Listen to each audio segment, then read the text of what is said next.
Blog Talk Radio. Welcome to the Pond Hunter broadcast from the Under the Sea radio show on Blog Talk Radio. The Pond Hunter, in the pursuit of all things aquatic. Take a look into the world of koi ponds, water gardens, and the lifestyles of the aquatically obsessed. Meet the pros, hobbyists, and cover some no-nonsense pond advice straight from the field. The Pond Hunter, in the pursuit of all things aquatic. Here's your host, koi pond and water garden expert, Mike Gannon. Hey, everybody. Welcome, everybody. Welcome to the Pond Hunter Radio broadcast, episode 45.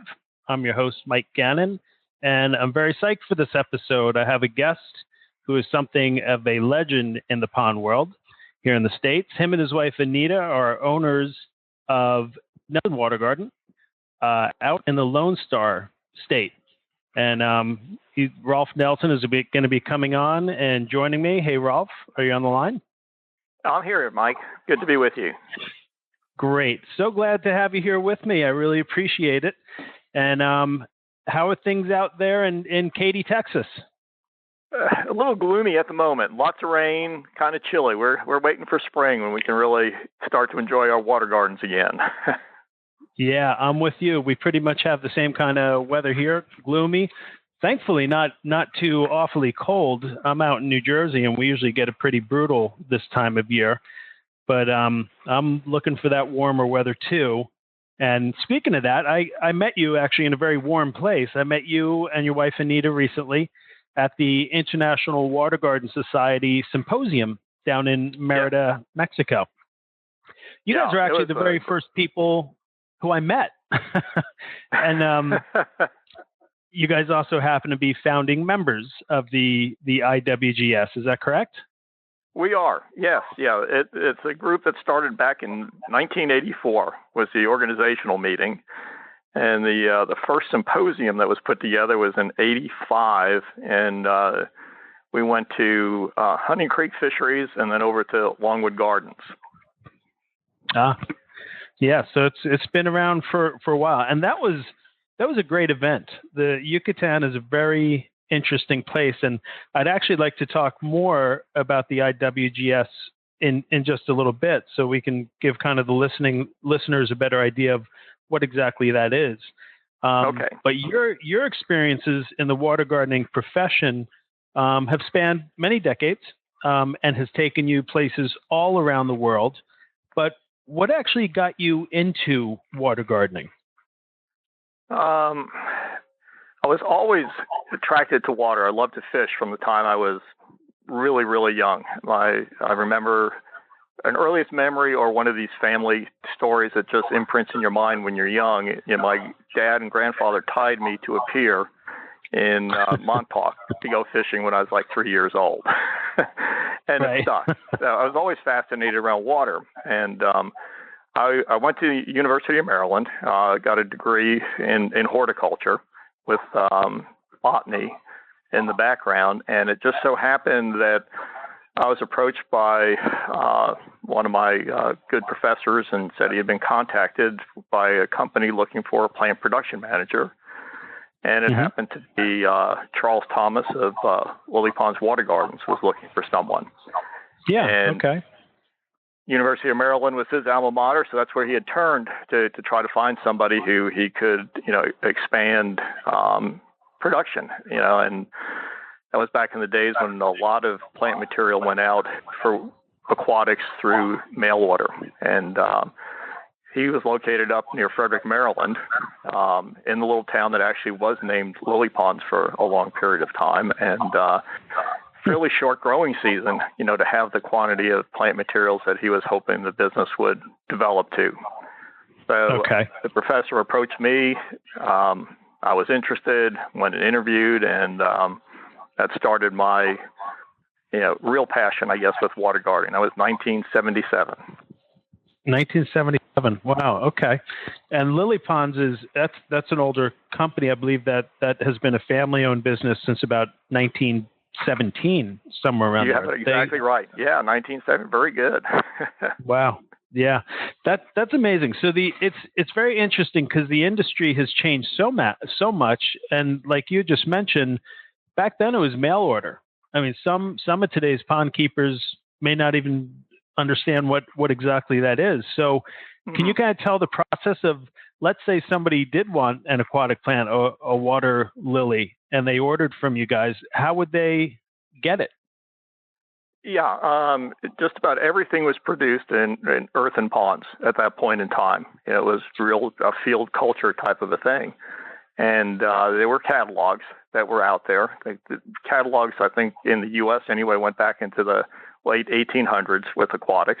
And so someone would order a variety of water lily, and you would go out with hip boots on, wade out into this earth bottom pond and pull the plant, manually up out of the ground.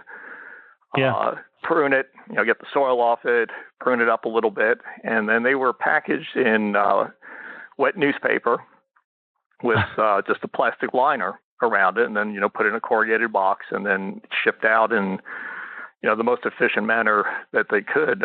Early on, that would have been through the Postal Service, and then as UPS services came on, with faster deliveries and so forth, the vast majority of plants for many years went UPS. But fish were also shipped the same way.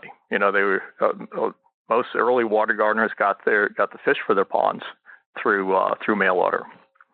Yeah. So I love that. Like that to me it's amazing. And the mail order industry was so huge, and it was actually a tremendous way for our water garden industry to grow. It was very busy. I mean, you were at Lily Ponds. There were some other, I think, large distributors in the country as well. There were a handful of others. Yeah, we had Slocum Water Gardens out of Florida. Trickers in New Jersey, your home state, and which is now Waterford. After it's sold. Right. And then Trickers was also in Ohio, Independence, Ohio, near Cleveland. And on the West Coast, you had Van Ness. And on Long Island, you had Shearer and Sons. Yeah. It's amazing. In the Midwest, I just remembered there was Bee Fork Water Gardens. Okay. Which is not known by all that many folks, but they did mail order in outside of St. Louis. Okay. Yep. Interesting. And so, how long were you with Lily Ponds? You went there in '77 after you got out of school. How long were you with Lily Ponds? A little bit of a story to that. I got really fortunate. Charles was really trying to expand the business, and he was really starting to advertise it a lot more and grow it beyond the fisheries. Its former name was Three Springs Fisheries. They did predominantly goldfish sales, and he had a vision that the aquatic plants were going to be the dominant part of the business, and we looked for properties, and everything we pointed toward Houston, Texas back then. Late 70s, every Wall Street Journal business magazines that you picked up, Houston was the go-to place. It was growing rapidly, and it was far enough south. So we found property. A longer growing season. Much longer growing season. Found property west of Houston, in a small town, the name of Brookshire, and he needed somebody to go down and build ponds and stock them with plants and start a business. And at 22, I had a fabulous opportunity. Left the East Coast on January 1st, 1978. And headed south. Wow. And so with them for 19 years, and then had the opportunity to move on, and Nita, my wife, and I, started Nelson Water Gardens, and we celebrate our 20th anniversary this year. Wow. Congratulations. Well, thank you. Yeah. You made it past the 3-year mark. Yeah. Thank you. As have you. Yeah. That's great. So now you're the owner, proprietor, Nelson Water Gardens, which, in the industry, I think, most people have heard of Nelson Water Gardens.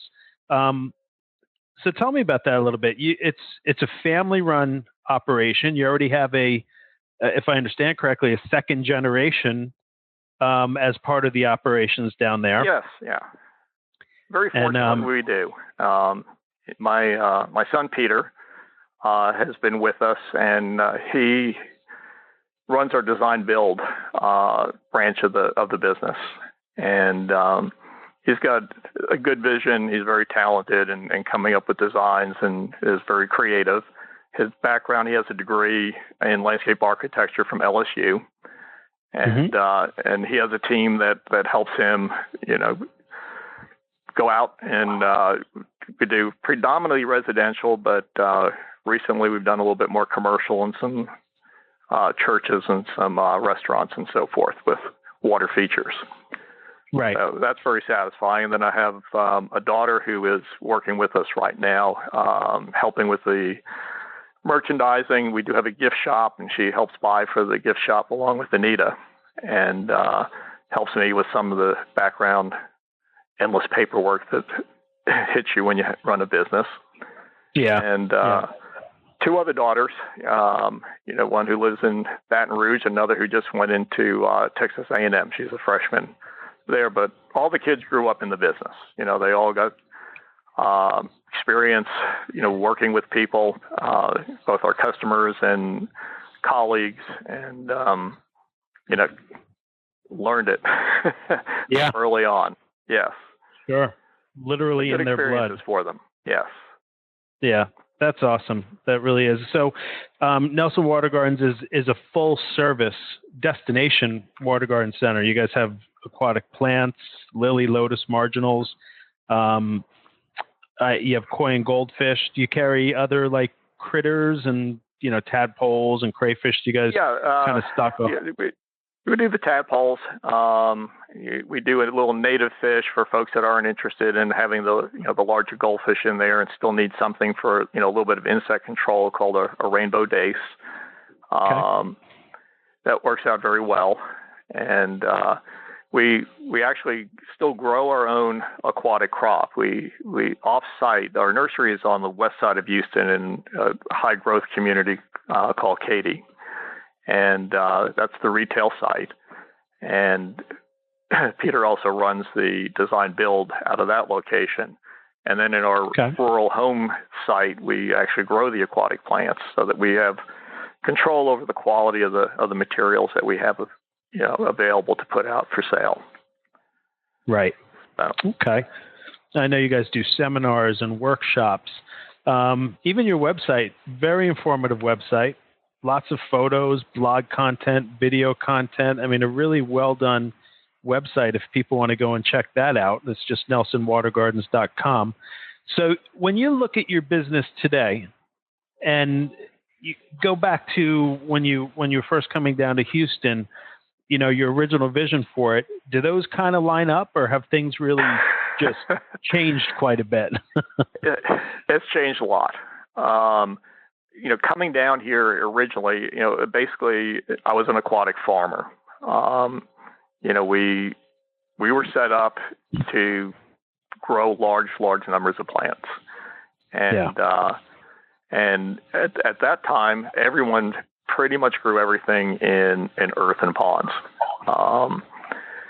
Now, we'd have a few tropical water lilies that would come in from a source out on the West Coast. There was a gentleman out there, Jack Wood, who grew tropical lilies and a few hardies out in Thermal, California, one of the hottest places in the country, off of the Salton Sea. But he was a supplier of tropicals, and a lot of those tropicals would get put into buckets back then. There really weren't. Nobody was making a pot for the aquatic industry, so you bought pails like you would, use for a mop, right? Or you use dish pans, and so forth. And but other than that, just about everything was grown, on either the pond banks, for the shallow water plants, or out in earthen ponds. And it's changed now. There's very little production that's done in open earth bottom ponds. Almost everything is done in containers at all the different growers, around the country. And it's actually easier. It's like back then, why didn't we think of it? At that time.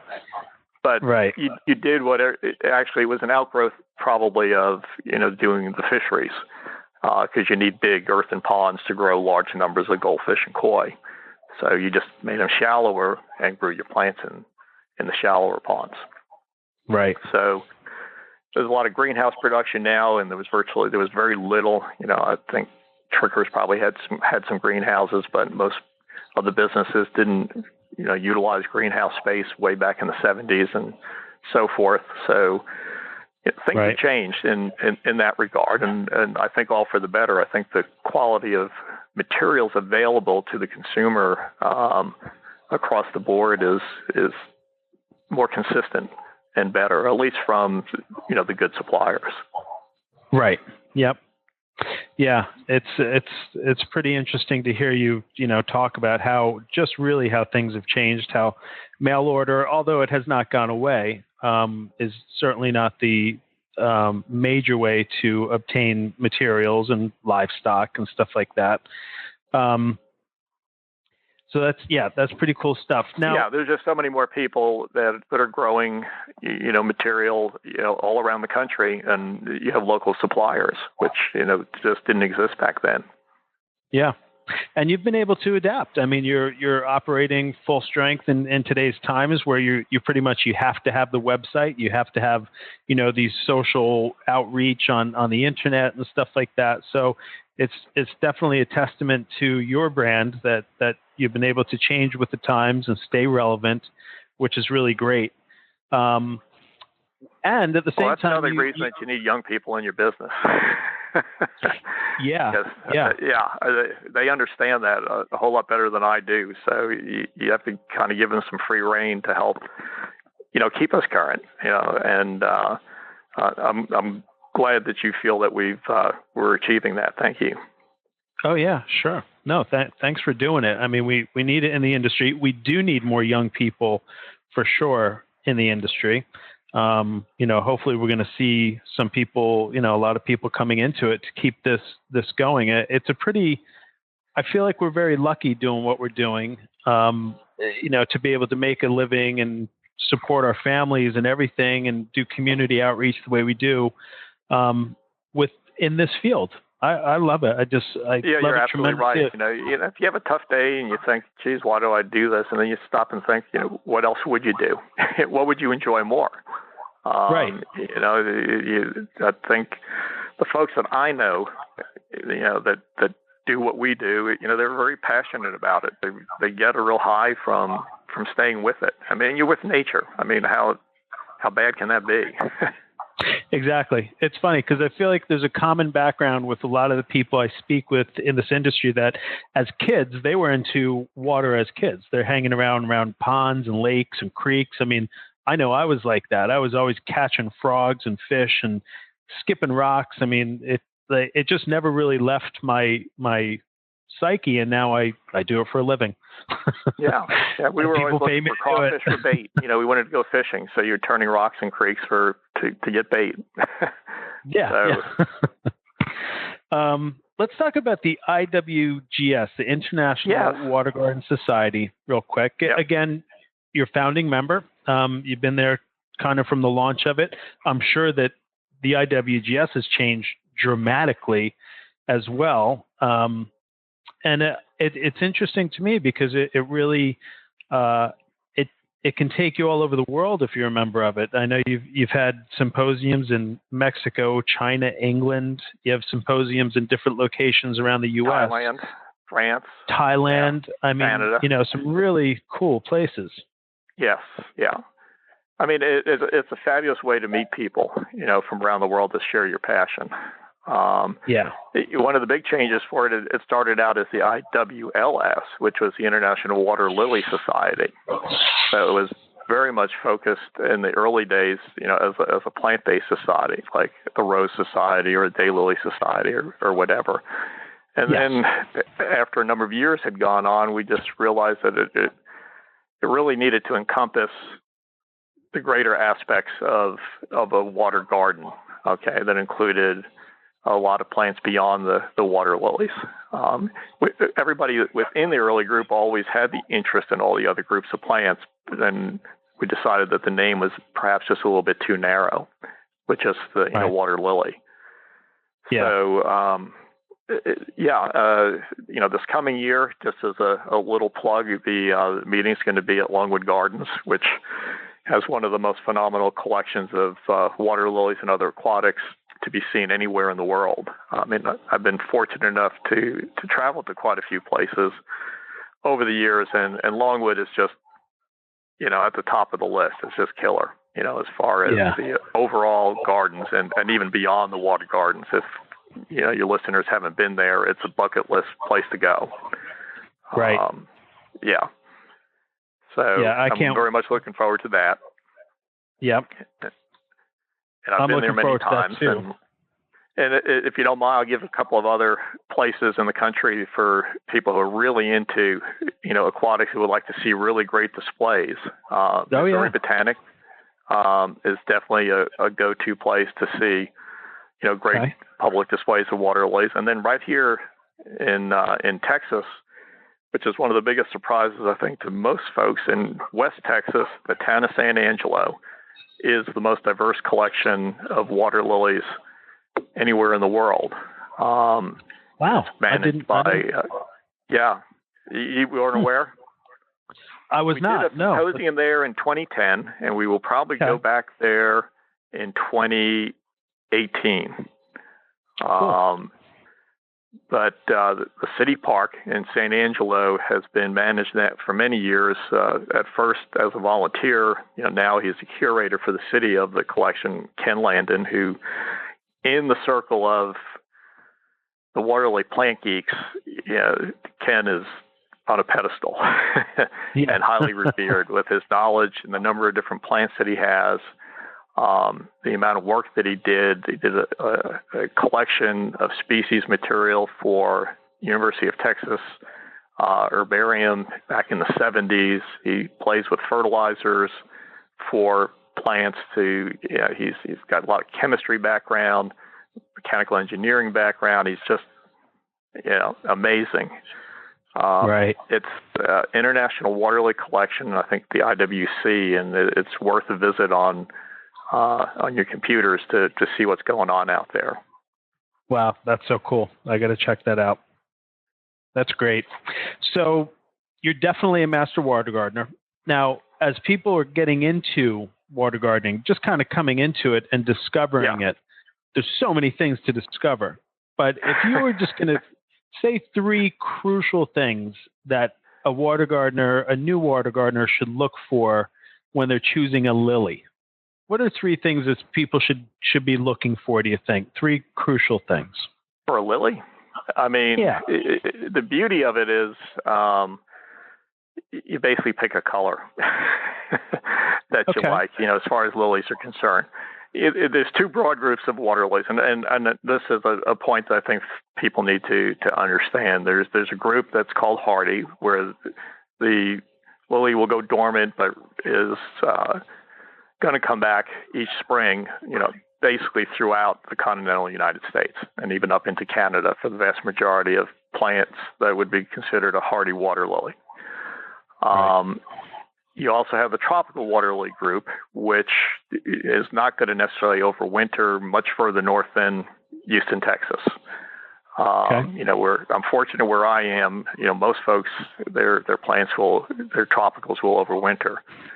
So you have to make a decision. I mean, the tropicals offer a lot of things that the hardies don't. Typically a lot more fragrance. The flowers stand much higher above the surface of the water.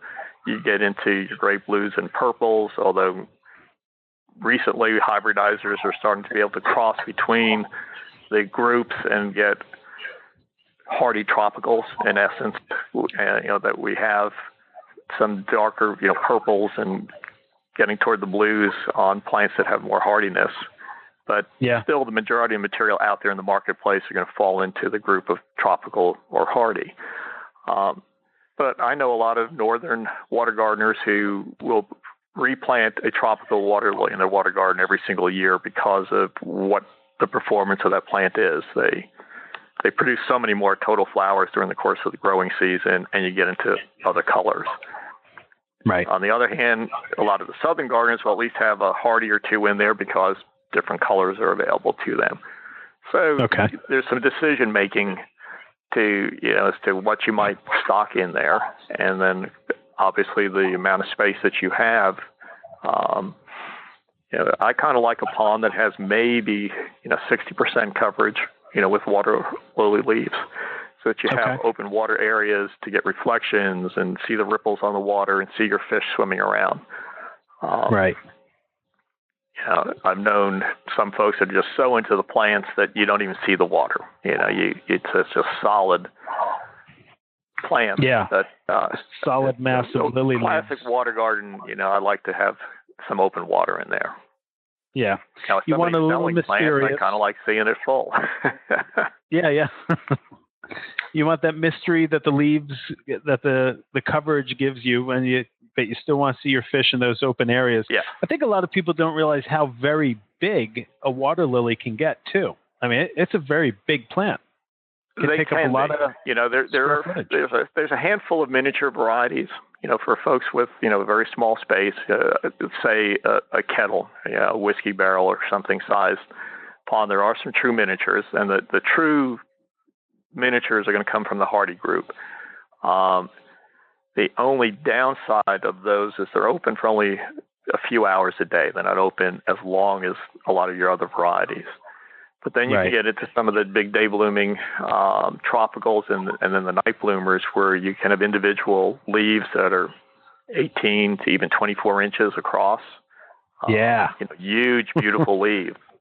And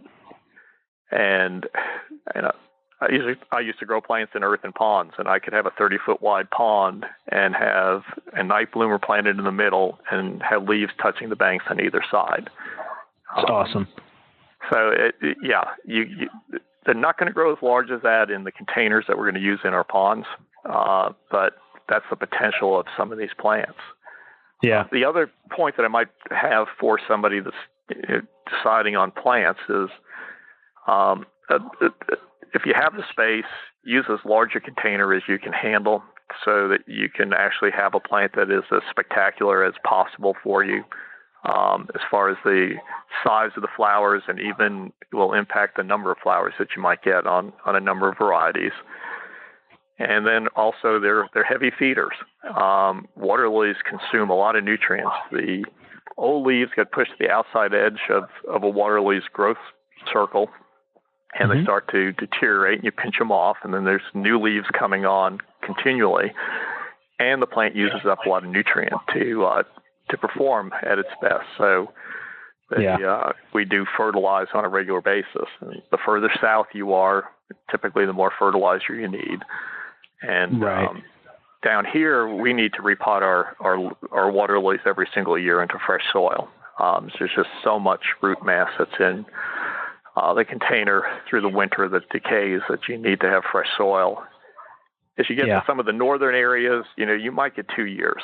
And the old English books on water gardening all say that you can go 2 to 3 years between, replanting your water lilies, but it doesn't work in a lot of the U.S. We're just, too warm, too long of a growing season to get by with that. And I think that's kind of a chronic issue that a lot of water gardeners struggle with, maybe just because of lack of information or seeking out the information. But I see that a lot where it's a chronic condition where people keep their lilies in very small containers. I mean, like 8-inch containers, 10-inch containers, and essentially try to have a successful lily and don't even consider repotting it. So that and a lot don't fertilize either. They don't get the information. And we can do fairly well with a lily for one season in a 10-inch diameter pot as long as it's getting consistent fertilization. And when we move to a pot because there are some industry aquatic pots now, and one happens to be 10 inches across, it's about 7 quarts of soil in there. Then it jumps up to a 16-inch diameter container, and you just get spectacular plants in a 16-inch diameter container. holding 19 quarts of soil, the plants are just wow. And then if you can go larger than that, you can start to push closer to botanic garden style, plant. If you have a large pond, go with a bigger pot, so that you can really throw some plants that are just jaw dropping. I mean, they're just really that spectacular. That's what I'm going to be going for. I moved last year, so I'm actually pondless right now. Okay, well, you got to rectify that. I'm going to be building a new pond this year. Once the weather kind of gives a little bit. But I'm going to try to get some big. It's going to be a big pond. I can't wait to get some big plants in there. Fantastic. I'm so looking forward to it. So, it's really cool. So, I want to thank you so much for spending some time with me and sharing your experience as a master water gardener. And thanks for what you do for the industry, the hobby, the lifestyle, the whole deal. Can we remind everybody where they can find you and get in touch with you, your website, your phone? Yes, it'll be nelsonwatergardens.com. And our phone is 281-391-4769. And as Mike mentioned kindly for us, we do have a lot of information just posted on our website, and hopefully that can be real helpful to a lot of you.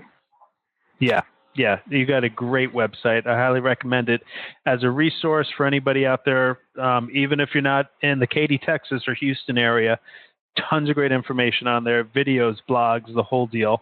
And of course, there's a website for the International Water Garden Society, is the IWGS.org.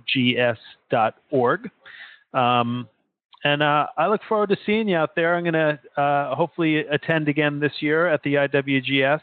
And if I'm ever in the Texas area, I plan to come and see you, Rolf. Well, great. You're always welcome. Well, thank you so much. And again, thank you for joining the podcast. And I look forward to speaking to you in the future. Okay. Thanks, Mike, and have a great spring. You too. Thanks so much. Okay. Bye-bye. Bye-bye. That was Rolf Nelson, everybody, from Nelson Water Gardens, also a founding member of the International Water Garden Society, and all-around water gardening champion. That was great to have him on as a guest. And I thank all you guys for being here and listening. I'm your host, Mike Gannon. My company is Full Service Aquatics, located in New Jersey. And we are a water garden and pond company. We design and install, service and maintain water gardens, koi ponds, and water features of every type. The website is fullserviceaquatics.com. And you can find more Pond Hunter on YouTube, Twitter, Facebook. Come say hey. Give me a rating or a review, damn it. And we will see you next time on the Pond Hunter radio broadcast. Take care, everybody. You have been listening to the Pond Hunter radio broadcast on Blog Talk Radio with your host, Mike Gannon, the Pond Hunter. In the pursuit of all things aquatic, broadcasting Wednesday nights on Blog Talk Radio. The Pond Hunter, keeping it pondy for the aquatically obsessed. Yes, the aquatically obsessed, keeping it pondy, everybody. Take care. We'll see you next time. Be good to each other and share the water gardening lifestyle with those that you love.